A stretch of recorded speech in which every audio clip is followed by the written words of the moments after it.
Don ಮುತ್ತಪ್ಪರಯ್ಯವರ ಮಗ Ricky Rai ಮೇಲೆ ಮಧ್ಯರಾತ್ರಿ ಫೈರಿಂಗ್ ಆಗಿದೆ. ಸದ್ಯ ಅವರು ಆಸ್ಪತ್ರೆಯಲ್ಲಿ ಟ್ರೀಟ್ಮೆಂಟ್ ಅನ್ನು ಕೂಡ ಪಡೆದುಕೊಳ್ತಾ ಇದ್ದಾರೆ. ಕುತೂಹಲ ಹೆಚ್ಚಾಗ್ತಾ ಇದೆ, ಯಾರು ಇದರ ಹಿಂದಿದ್ದಾರೆ, ಕೈವಾಡ ಯಾರದ್ದು ಅಂತ. ಮುತ್ತಪ್ಪರೈ ಪುತ್ರ ರಿಕ್ಕಿ ರೈ ಮೇಲೆ ಫೈರಿಂಗ್ ಪ್ರಕರಣ. ಮುತ್ತಪ್ಪರ ಎರಡನೇ ಪತ್ನಿ ವಿರುದ್ಧ ಎಫ್ಐಆರ್ ದಾಖಲಾಗಿದೆ. ಅನುರಾಧ, ಆಕೆ ಹೆಸರು ಅನುರಾಧ ಅಂತ. ಫೈರಿಂಗ್ ಸಂಬಂಧ ಬಿಡದಿ ಠಾಣೆಯಲ್ಲಿ ಎಫ್ಐಆರ್ ದಾಖಲಾಗಿದೆ. ಮುತ್ತಪ್ಪರ ಎರಡನೇ ಪತ್ನಿ ಅನುರಾಧ ಮತ್ತು ನಿತೇಶ್ ಶೆಟ್ಟಿ, ಅದರ ಜೊತೆಗೆ ವೈದ್ಯನಾಥನ್, ರಾಕೇಶ್ ಮಲ್ಲಿ ವಿರುದ್ಧ ಕೂಡ ಬಿಡದಿ ಠಾಣೆಯಲ್ಲಿ ಎಫ್ಐಆರ್ ದಾಖಲಾಗಿದೆ. ನಿತೇಶ್ ಎಸ್ಟೇಟ್ ಮಾಲೀಕ ನಿತೇಶ್ ಶೆಟ್ಟಿ, ವೈದ್ಯನಾಥನ್ ವಿರುದ್ಧ ಕೂಡ ಎಫ್ಐಆರ್ ದಾಖಲಾಗಿದ್ದು, ರಾಕೇಶ್ ಮಲ್ಲಿ A1, Anuradha A2, Nitesh Shetty A3 ಆರೋಪಿ, ವೈದ್ಯನಾಥನ್ A4 ಆರೋಪಿ ಅಂತ ಇದೀಗ ಎಫ್ಐಆರ್ ನಲ್ಲಿ ಮೆನ್ಷನ್ ಮಾಡಿದ್ದಾರೆ. ಆಸ್ತಿ ಹಂಚಿಕೆ ಮನಸ್ತಾಪದಿಂದಲೇ ಈ ಫೈರಿಂಗ್ ನಡೀತಾ. ಮುತ್ತಪ್ಪರ ವಿರುದ್ಧ ದ್ವೇಷ ಸಾಧಿಸಿಕೊಂಡು ಬಂದಿದ್ದ ರಾಕೇಶ್ ಮಲ್ಲಿ ಈಗ ಮುತ್ತಪ್ಪರ ಇಲ್ಲ, ಸದ್ಯ ಇರೋದು ರಿಕ್ಕಿ ರೈ. ರಾಕೇಶ್ ಮಲ್ಲಿಗೆ ಮುತ್ತಪ್ಪರೈಗೆ ಮೊದಲಿಂದಲೂ ಕೂಡ ಆಗ್ತಾ ಇರಲಿಲ್ಲ, ಮನಸ್ತಾಪ ಇತ್ತು. ಮುತ್ತಪ್ಪರೈ ಪುತ್ರ ರಿಕ್ಕಿ ರೈ ಮೇಲೆ ನಡು ರಾತ್ರಿಯಲ್ಲಿ ಫೈರಿಂಗ್ ಮಾಡಿದ್ದಾರೆ. ಸದ್ಯ ಅವರು ಆಸ್ಪತ್ರೆಯಲ್ಲಿ ಟ್ರೀಟ್ಮೆಂಟ್ ಅನ್ನು ಪಡೆದುಕೊಳ್ತಾ ಇದ್ದಾರೆ. ಅವರ ಹೆಲ್ತ್ ರಿಪೋರ್ಟ್ ಇನ್ನಷ್ಟೇ ಬಿಡುಗಡೆ ಆಗಬೇಕಾಗಿದೆ. ಇದರ ನಡುವೆ ರಿಕ್ಕಿ ರೈ ಡ್ರೈವರ್ ಒಂದು ಕಂಪ್ಲೇಂಟ್ ಅನ್ನ ಕೊಟ್ಟಿದ್ದಾರೆ, ಅಂದ್ರೆ ಎಫ್ಐಆರ್ ಅನ್ನ ಮಾಡಿಸಿದ್ದಾರೆ. ಎಫ್ಐಆರ್ ನಲ್ಲಿ ಅನುರಾಧ ಈಕೆಯ ಹೆಸರು ಮೆನ್ಷನ್ ಆಗಿದೆ. ಯಾರು ಅನುರಾಧ? ರಿಕ್ಕಿ ರೈಗೆ ಸ್ವಂತ ಚಿಕ್ಕಮ್ಮ, ಅಂದ್ರೆ ರಿಕ್ಕಿ ರೈ ತಂದೆ ಮುತ್ತಪ್ಪರೈ ಅವರ ಎರಡನೇ ಹೆಂಡತಿ. ಅವ್ರಿಗೂ ಕೂಡ ಇಬ್ರು ಮಕ್ಕಳಿದ್ದಾರೆ. ಅವರಿಗೂ ಮುಂಚೆ ಬೇರೊಂದು ಮದುವೆ ಆಗಿತ್ತು, ಅದಾದ್ಮೇಲೆ ಮಕ್ಕಳಿದ್ರು. ಎರಡನೇ ಮದುವೆ ಆದ್ರು ಮುತ್ತಪ್ಪರೈ ಆ ನಂತರ. ಸೊ ಇದೀಗ ಬಹಳ ಕುತೂಹಲ ಮೂಡಿಸ್ತಾ ಇದೆ. ಆರಂಭದಲ್ಲಿ ಅನುಮಾನ ಇದ್ದಿದ್ದು ಆಸ್ತಿ ಹಂಚಿಕೆಗೆ ಸಂಬಂಧಪಟ್ಟಂತೆ ಕುಟುಂಬದಲ್ಲಿರುವ ಮನಸ್ತಾಪವೇ ರಿಕ್ಕಿ ರೈ ಅವ್ರ ಮೇಲೆ ಫೈರಿಂಗ್ ಮಾಡುವತ್ತ ಕರ್ಕೊಂಡು ಹೋಯ್ತಾ ಅನ್ನುವ ಅನುಮಾನವನ್ನ ನಿಮ್ಮ ಗ್ಯಾರಂಟಿ ಎಕ್ಸ್ಕ್ಲೂಸಿವ್ ನಲ್ಲಿ ನೋಡ್ತಾ ಇದ್ವಿ. ಅಂದ್ರೆ ಗ್ಯಾರಂಟಿ ಸ್ಕ್ರೀನ್ ಅಲ್ಲಿ ನೋಡಿದ್ವಿ ಬೆಳಗ್ಗೆ. ಅದು ಯಾಕೋ ಅನುಮಾನಕ್ಕೆ ಪುಷ್ಟಿ ಕೊಟ್ಟಂತೆ ಬೆಳವಣಿಗೆಗಳಾಗ್ತಾ ಇದೆ ನೋಡಿ. ಮುತ್ತಪ್ಪರ ಎರಡನೇ ಪತ್ನಿಯಿಂದಲೇ ರಿಕ್ಕಿ ರೈಗೆ ಸುಪಾರಿ ಕೊಡ್ಲಾಯ್ತಾ ಬಿಕಾಸ್ ಆಫ್ ಆಸ್ತಿ. ರಾಕೇಶ್ ಮಲ್ಲಿ ಮತ್ತು ಅನುರಾಧ ಸುಪಾರಿ ಕೊಟ್ಟಂತಹ ಆರೋಪ ಕೇಳಿ ಬರ್ತಾ ಇದೆ ಸದ್ಯ.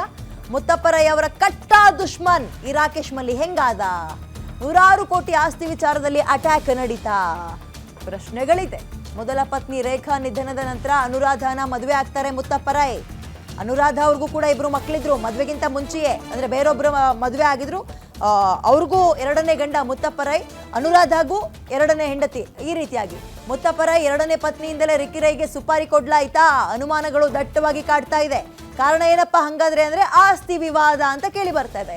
100 ಎಕರೆಯ ಒಡೆಯರಾಗಿದ್ದಾರೆ ರಿಕ್ಕಿ ರೈ, ಅಂದ್ರೆ ತಂದೆ ಆಸ್ತಿಯನ್ನು ನೋಡ್ಕೊಳ್ತಾ ಇದ್ದಾರೆ, ಜೊತೆಗೆ ರಿಯಲ್ ಎಸ್ಟೇಟ್ ಬಿಸ್ನೆಸ್ ನ ಕೂಡ ಹ್ಯಾಂಡಲ್ ಮಾಡ್ತಾ ಇದ್ರು. ಈಗ ಮುತ್ತಪ್ಪರೈ ಅವ್ರು ಹೋಗೋಕ್ಕಿಂತ ಮುಂಚೆ ಮೊದಲನೇ ಹೆಂಡತಿ ಮಕ್ಕಳಿಗಿಷ್ಟು, ಎರಡನೇ ಹೆಂಡತಿ ಮಕ್ಕಳಿಗಿಷ್ಟು ಅಂತ ಸಪ್ರೇಟ್ ಆಗಿ ಆಸ್ತಿನ ಕೂಡ ಈಕ್ವಲ್ ಮಾಡಿದ್ರಂತೆ. ಇದೆಲ್ಲ ಆದ ನಂತರ ಈ ಒಂದು ಅಟೆಂಪ್ಟ್ ಯಾಕೆ ಕುತೂಹಲ ಮೂಡಿಸ್ತಾ ಇದೆ. ಓಕೆ, ಆಸ್ತಿಗಾಗಿ ನಡೆದಿದ್ದ ಇದು ಮರ್ಡರ್ ಅಟ್ಯಾಕ್ ಆಯ್ತಾ? ಆಸ್ತಿಯಲ್ಲಿ ಸಮಪಾಲು ಕೊಡುವಂತೆ ಅನುರಾಧ ಕೇಸ್ ಹಾಕಿದ್ರಂತೆ. ಅಂದ್ರೆ ಮುತ್ತಪ್ಪರೈ ಅವರ ಎರಡನೇ ಹೆಂಡತಿ ಕೇಸ್ ಹಾಕಿದ್ರಂತೆ, ಸಮಪಾಲು ಬರಬೇಕು ಅಂತ.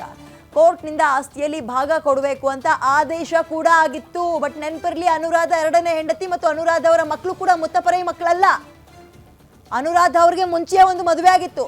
ತನ್ನ ಪಾಲಿನ ಆಸ್ತಿಯನ್ನ ನಿತೇಶ್ ಎಸ್ಟೇಟ್ಗೆ ಮಾರಾಟವನ್ನ ಅನುರಾಧ ಮಾಡಿದ್ರಂತೆ, ತನ್ನ ಪಾಲಿಗೆ ಬಂದಿದ್ದನ್ನ.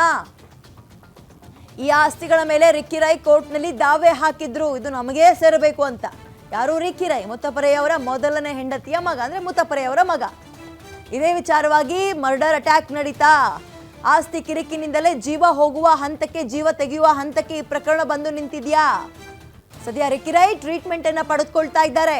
ಮುತ್ತಪ್ಪರೈ ಸಾವನ್ನಪ್ಪಿದ ನಂತರ ಲೀಗಲ್ ರೈಟ್ಸ್ಗಾಗಿ ಕೇಸ್ ನಡೀತಾ ಇತ್ತು. ಜೊತೆಗೆ ಆಸ್ತಿಯಲ್ಲಿ ಸಮಪಾಲು ಕೊಡಬೇಕು ಅಂತ ಅನುರಾಧ ಕೇಸ್ ಹಾಕಿದ್ರು. ನಾನು ಅವರ ಧರ್ಮಪತ್ನಿಯೇ, ನನಗೂ ಆಸ್ತಿಯಲ್ಲಿ ಸಮಪಾಲು ಬೇಕು ಅಂತ ಕೇಸ್ ಹಾಕಿದ್ರು. ಬಟ್ ಬಿಫೋರ್ ದ್ಯಾಟ್ ಮುತ್ತಪ್ಪರೈ ಅವರು ಆಸ್ತಿಯನ್ನ ಡಿವೈಡ್ ಮಾಡಿದ್ರು. ಮೊದಲನೇ ಹೆಂಡತಿ ಮಕ್ಕಳಿಗೆ ಎಷ್ಟು, ಎರಡನೇ ಹೆಂಡತಿಗೆ ಎಷ್ಟು ಅಂತ. ಅದಾದ್ಮೇಲೂ ಅನುರಾಧ ಅವರು ಒಂದು ಕೇಸ್ ಹಾಕಿದ್ರು, ವಿಚಾರಣೆ ಆಗ್ತಾ ಇತ್ತು. ತನ್ನ ಪಾಲಿನ ಆಸ್ತಿಯನ್ನ ನಿತೇಶ್ ಎಸ್ಟೇಟ್ಗೆ ಅನುರಾಧ ಮಾರಾಟ ಮಾಡಿದ್ರಂತೆ. ಆದ್ರೆ ಇಂಟರ್ನಲ್ ನಮಗೂ ಅಷ್ಟು, ಅಂದ್ರೆ ಅದ್ರ ಬಗ್ಗೆ ಅಷ್ಟೊಂದು ಐಡಿಯಾ ಇಲ್ಲ. ಯಾಕೆ ಮಾರಿದ್ರು, ಈ ನಿತೇಶ್ ಯಾರು, ಇವ್ರಿಗೆ ಏನು ಸಂಬಂಧ, ಮತ್ತು ಇದರಲ್ಲಿ ಅವ್ರು ಯಾಕೆ ಭಾಗ್ಯ ಆಗಿದ್ರು, ಇವೆಲ್ಲವೂ ಕೂಡ ಗೊಂದಲದ ಗೂಡಾಗಿದೆ. ಈ ಆಸ್ತಿಗಳ ಮೇಲೆ ರಿಕ್ಕಿ ರೈ ಕೋರ್ಟ್ನಲ್ಲಿ ದಾವೆ ಹಾಕಿದ್ರಂತೆ. ಇದೇ ವಿಚಾರವಾಗಿ ಮರ್ಡರ್ ಅಟ್ಯಾಕ್ ಆಯ್ತಾ? ಅನುಮಾನಗಳು ದಟ್ಟವಾಗಿ ಕಾಡ್ತಾ ಇದೆ. ಇದೆಲ್ಲದರ ಜೊತೆಗೆ ರಿಕ್ಕಿ ರೈ ಅವರ ಆಗು ಹೋಗುಗಳು, ಯಾವಾಗ ಬರ್ತಾರೆ ಯಾವಾಗ ಹೋಗ್ತಾರೆ, ಚಲನವಲನಗಳನ್ನ ಬಹಳ ಸೂಕ್ಷ್ಮವಾಗಿ ಗಮನಿಸಿಯೇ ಈ ಅಟ್ಯಾಕ್ ಮಾಡಲಾಗಿದೆ ಅನ್ನುವಂಥದ್ದು ಮೇಲ್ನೋಟಕ್ಕೆ ಸ್ಪಷ್ಟವಾಗಿ ಕಾಣ್ತಾ ಇದೆ.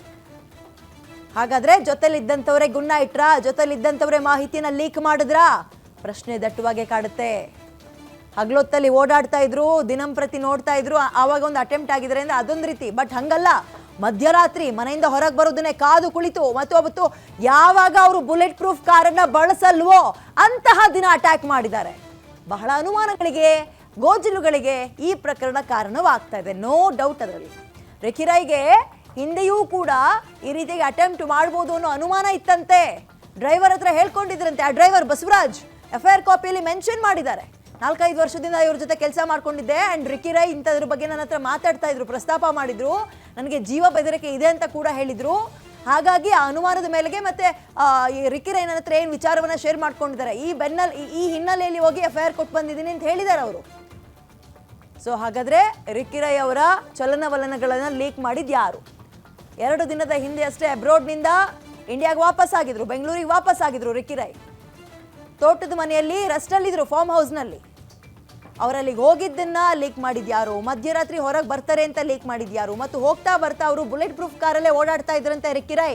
ಬಟ್ ಆವತ್ತು ಮಾತ್ರ ಬುಲೆಟ್ ಪ್ರೂಫ್ ಕಾರ್ನ ಯೂಸ್ ಮಾಡಿಲ್ಲ, ಒಂದು ಬ್ಲ್ಯಾಕ್ ಕಲರ್ ಫಾರ್ಚುನರ್ ನಾರ್ಮಲ್ ಕಾರ್ನ ಯೂಸ್ ಮಾಡಿದ್ದಾರೆ. ಅದೆಲ್ಲವೂ ಮಾಹಿತಿ ಲೀಕ್ ಆಗಿದ್ದು ಹೇಗೆ? ಕಾದು ಕುಳ್ತಿದ್ರಾ? ಅವರ ಮೂವ್ಮೆಂಟ್ಸ್ನ ಬಹಳ ಅಚ್ಚುಕಟ್ಟಾಗಿ ಅಬ್ಸರ್ವ್ ಮಾಡಿದ್ದಾರೆ ಯಾರೋ. ಇವರೇನ ಹಾಗಾದ್ರೆ? ಸುಪಾರಿ ಕೊಟ್ಟಿದ್ರಾ? ಅಲ್ಲೇ ಸ್ಥಳೀಯರಿಗೆ ಸುಪಾರಿ ಕೊಟ್ಟಿದ್ರಾ ಅಥವಾ ಹೊರಗಿನಿಂದ ಕರೆಸಿದ್ರಾ?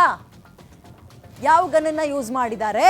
ಇವೆಲ್ಲವೂ ಚರ್ಚೆ ಆಗಬೇಕು, ಇವೆಲ್ಲವೂ ತನಿಖೆ ಆಗಬೇಕು. ಸದ್ಯ ಪೊಲೀಸರು ಪ್ರಾಥಮಿಕ ತನಿಖೆಯಲ್ಲಿ ತೊಡಗಿದ್ದಾರೆ, ಸ್ಥಳ ಮಹಾಜರಿನಲ್ಲಿ ತೊಡಗಿದ್ದಾರೆ. ಬಸವರಾಜ್ ಆತನ ಡ್ರೈವರ್, ರಿಕಿರೈ ಅವರ ಡ್ರೈವರ್, ಆತನನ್ನ ಸ್ಟೇಟ್ಮೆಂಟ್ ಅನ್ನ ಕೂಡ ದಾಖಲು ಮಾಡ್ಕೊಂಡಿದ್ದಾರೆ. ಈಗ ಅವರು ವೇಟ್ ಮಾಡ್ತಾ ಇರೋದೇನು ಹೇಳಿ? ರಿಕಿರೈ ಅವರಿಗೆ ಪ್ರಜ್ಞೆ ಯಾವಾಗ ಬರುತ್ತೆ? ಅವರಿಂದಲೂ ಸ್ಟೇಟ್ಮೆಂಟ್ ತಗೋಬೇಕಲ್ಲ. ರಿಕಿರೈ ಡ್ರೈವರ್ ಅನುರಾಧ ಅವ್ರ ಮೇಲೆ, ಅಂದ್ರೆ ರಿಕ್ಕಿ ಅವರ ಚಿಕ್ಕಮ್ಮ, ಅವರ ತಂದೆಯ 2ನೇ ಪತ್ನಿ, ಆಕೆಯ ಮೇಲೆ ಅನುಮಾನ ಇದೆ ಅಂತ ಇನ್ನೊಂದಿಬ್ಬರ ಹೆಸರನ್ನು ಕೂಡ ಹಾಕಿ ಕೇಸ್ ಕೊಟ್ಟಿದ್ದಾರೆ. ಕಾಂಪ್ರಮೈಸ್ ಪಿಟಿಷನ್ ಮೂಲಕ ಆಸ್ತಿ ವಿವಾದ ಇತ್ಯರ್ಥ. ಅನುರಾಧ ಬರೋಬ್ಬರಿ 100 ಕೋಟಿ ಮೌಲ್ಯದ ಆಸ್ತಿಯನ್ನ ಕೇಳಿದ್ರ. ಮುತ್ತಪ್ಪರ 2ನೇ ಪತ್ನಿಗೆ ರೈ ಮಕ್ಕಳು ಆಸ್ತಿ ಕೊಟ್ಟಿದ್ರಂತೆ 100 ಕೋಟಿ. ಕಾಂಪ್ರಮೈಸ್ ಪಿಟಿಷನ್ ಮೂಲಕ ಆಸ್ತಿ ವಿವಾದ ಕೂಡ ಇತ್ಯರ್ಥ ಆಗಿತ್ತು ಅಂತ ಮಾಹಿತಿ ಸಿಗ್ತಾ ಇದೆ.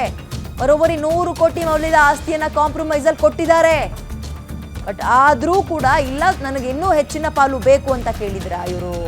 ಕಾಂಪ್ರಮೈಸ್ ಪಿಟಿಷನ್ ಮೂಲಕ ಆಸ್ತಿ ವಿವಾದ ಇತ್ಯರ್ಥವನ್ನ ಮುತ್ತಪ್ಪರ ಮೊದಲನೇ ಹೆಂಡತಿ ಮಕ್ಕಳು ಮಾಡ್ಕೊಳ್ಳೋಕೆ ಪ್ರಯತ್ನ ಪಟ್ಟಿದ್ದಾರೆ ಅಂತ ಮೇಲ್ನೋಟಕ್ಕೆ ಸಿಗ್ತಾ ಇರೋ ಮಾಹಿತಿ. ಮುತ್ತಪ್ಪರ 2ನೇ ಪತ್ನಿಗೆ ಈ ರಿಕಿರೈ ಅಂದ್ರೆ ಅಥವಾ ಮುತ್ತಪ್ಪರೈ ಅವರ ಮೊದಲನೇ ಹೆಂಡತಿ, ಮುತ್ತಪ್ಪರೈ ಅವರ ಮಕ್ಕಳು ಅಂತ ತಗೊಳ್ಳೋಣ. ಅನುರಾಧ ಅವರಿಗೆ 7 ಕೋಟಿ, ಮಂಡ್ಯದ ಪಾಂಡವಪುರದಲ್ಲಿ 22 ಎಕರೆ ಜಮೀನನ್ನ ಕೂಡ ಕೊಟ್ಟಿದ್ದಾರೆ. ಮೈಸೂರಿನಲ್ಲಿ 4800 ಚದರದಡಿ ನಿವೇಶನ ಹಾಗೂ ನಿವೇಶನದಲ್ಲಿ ಮನೆ. ನಿವೇಶನ ಅಂದ್ರೆ ಇಲ್ಲಿ ಸೈಟು. ನಂದಿ ಬೆಟ್ಟದ ಬಳಿಯ ಕೆಂಪತಿಮ್ಮನಹಳ್ಳಿ, ಅಲ್ಲೂ ಕೂಡ ಜಾಗ. ಸೊ ಅಲ್ಲಿಗೆ ಒಂದು ಲೆವೆಲ್ಗೆ ಸೆಟಲ್ ಮಾಡಿದ್ದಾರೆ. ಬಟ್ ಸ್ಟಿಲ್ ನನಗಿಷ್ಟಲ್ಲ, ನಾನು ಆತನ ಧರ್ಮಪತ್ನಿಯೇ, ನನಗೂ ಸಮಪಾಲು ಬೇಕು ಅಂತ ಇವರು ಮುಂದೋದಂಗೆ ಕಾಣಿಸ್ತಾ ಇದೆ. ಯಾವಾಗ ಆಗಲ್ಲ ಅಂತ ಹೇಳಿದ್ರು ಆಗ ಕಳ್ಸೇ ಬಿಡೋಣ ಮೇಲಕ್ಕೆ ಅಂತ ಏನಾದ್ರು ಪ್ಲಾನ್ ಮಾಡಿದ್ರಾ? ಸ್ಕೆಚ್ ಹಾಕಿದ್ರಾ? ಅದಕ್ಕೆ ಸುಪಾರಿ ಕೊಟ್ಟಿದ್ರಾ? ಹೌದು ಅನ್ನೋದಾದ್ರೆ ಯಾವಾಗಿಂದ ಪ್ಲಾನ್ ಮಾಡ್ತಾ ಇದ್ರು? ಎಷ್ಟು ಸಲ ಅಟೆಂಪ್ಟ್ ಮಾಡಿದ್ದಾರೆ? ಅದು ಫೇಲ್ಯೂರ್ ಆಗಿತ್ತಾ? ಯಾರನ್ನ ಕಾಂಟ್ಯಾಕ್ಟ್ ಮಾಡಿದ್ರು? ಎಲ್ಲವೂ ಕೂಡ ಕುತೂಹಲ. ಕಾಂಪ್ರಮೈಸ್ ಪಿಟಿಷನ್ ಮೂಲಕ ಆಸ್ತಿ ವಿವಾದದ ಇತ್ಯರ್ಥಕ್ಕೆ ಮುತ್ತಪ್ಪರೈ ಮಕ್ಕಳು ಮುಂದಾಗಿದ್ರು. ಬಟ್ ಅನುರಾಧ ಇದ್ಯಾವುದು ಕೂಡ ಸಾಕಾಗಿಲ್ಲ, ನನಗಿನ್ನೂ ಕೂಡ ಹೆಚ್ಚಿನ ರೀತಿಯಲ್ಲಿ ಬೇಕು ಅಂತ ಏನಾದ್ರು ಕೂತಿದ್ರ? ಸಮಪಾಲು ಬೇಕು. ಯಾಕಂದ್ರೆ 100 ಕೋಟಿಯ ಒಡೆಯರು, 100 ಕೋಟಿ ಅನ್ನೋದಕ್ಕಿಂತ 100 ಎಕರೆ ಜಮೀನಿನ ಒಡೆಯರು ರಿಕಿರೈ ಮತ್ತು ಆತನ ಅಣ್ಣ. 2 ಮಕ್ಕಳು, ಒಟ್ಟು 3 ಜನ ಮಕ್ಕಳು, ಒಬ್ಬ ಮಗಳು, 2 ಗಂಡು ಮಕ್ಕಳಿದ್ದಾರೆ ಮುತ್ತಪ್ಪರೈ ಅವ್ರಿಗೆ. ಸೊ ಈಗ ಎಲ್ಲ ಕಾಂಪ್ರಮೈಸ್ ಆದ್ಮೇಲೂ, ಸೆಟಲ್ಮೆಂಟ್ ಆದ್ಮೇಲೂ ಕೂಡ ಅನುರಾಧ ಅವರು ಮತ್ತೆ ದುಂಬಾಲು ಬಿದ್ದಂಗೆ ಕಾಣಿಸ್ತಾ ಇದೆ ಮೇಲ್ನೋಟಕ್ಕೆ, ಈ ಆಂಗಲ್ನಲ್ಲೇ ಹೋಗೋದಾದ್ರೆ.